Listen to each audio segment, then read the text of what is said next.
Place à Evelyne Platnik-Cohen, fondatrice de Booster Academy. Place au développement commercial et place à un peu de séduction dans cette chronique avec vous, Evelyne.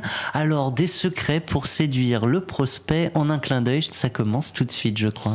Alors oui, parce qu'il y a une belle première règle qui dit qu'on n'a pas deux fois l'occasion de faire une bonne première impression. Donc il faut bien garder ça en tête. Et il faut savoir également que lorsque l'impression n'est pas bonne au départ, donc si vous n'avez pas séduit, si l'impression est mauvaise au départ, eh bien ça dure 40 minutes cette impression. Il va falloir l'effacer au fur et à mesure du temps. Et 40 minutes, c'est souvent le temps d'un entretien. Donc vous n'avez jamais pu revenir en arrière. Donc clairement, faites très très attention. Alors comment on fait très attention? Il faut savoir que lorsqu'on communique, on a 3 grands médias. On a un premier média, c'est la gestuelle. On a un deuxième, alors quand on dit la gestuelle, la tenue vestimentaire, tout ce qui tourne autour du côté de la vision. Visuel. Exactement. On a un deuxième média, c'est le ton de la voix. Et puis on en a troisième, c'est les mots. Est-ce que vous connaissez l'impact relatif de ces 3 médias lorsque je communique? Question. Alors, je sais qu'il y a des différences qui ne sont pas celles qu'on attend. Exactement, puisque la partie visuelle, c'est 55%, le ton, 38%, et les mots, 7%.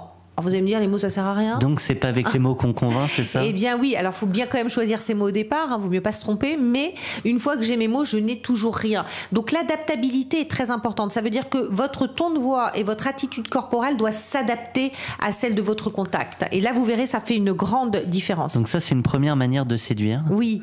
La deuxième, c'est de respecter l'environnement de son client. Parce que vous voyez, on est autour d'une table, on est dans son bureau, si je commence à prendre mes cartables, tout mettre, installer, prendre de la place, rentrer trop dans son intimité, là aussi il n'y a pas de respect, et là il peut y avoir une personne extrêmement dérangée face à ce qu'on est en train de faire. Donc ça, c'est une deuxième manière également, c'est vraiment le respect de l'intimité de la personne. Evelyne Platnik-Cohen, est-ce qu'on a le droit à un tout dernier secret?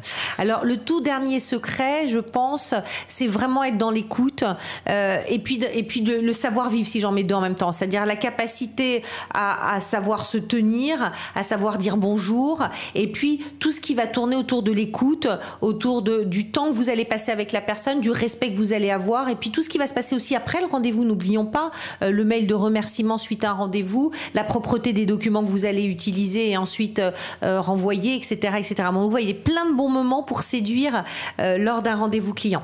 Et encore après, ça ne s'arrête jamais. Un grand merci à vous, Evelyne Platnik-Cohen, je le rappelle, fondatrice de Booster Academy. On se retrouve la semaine prochaine pour une nouvelle chronique, tout en séduction, on en est sûr. À la semaine prochaine. Merci.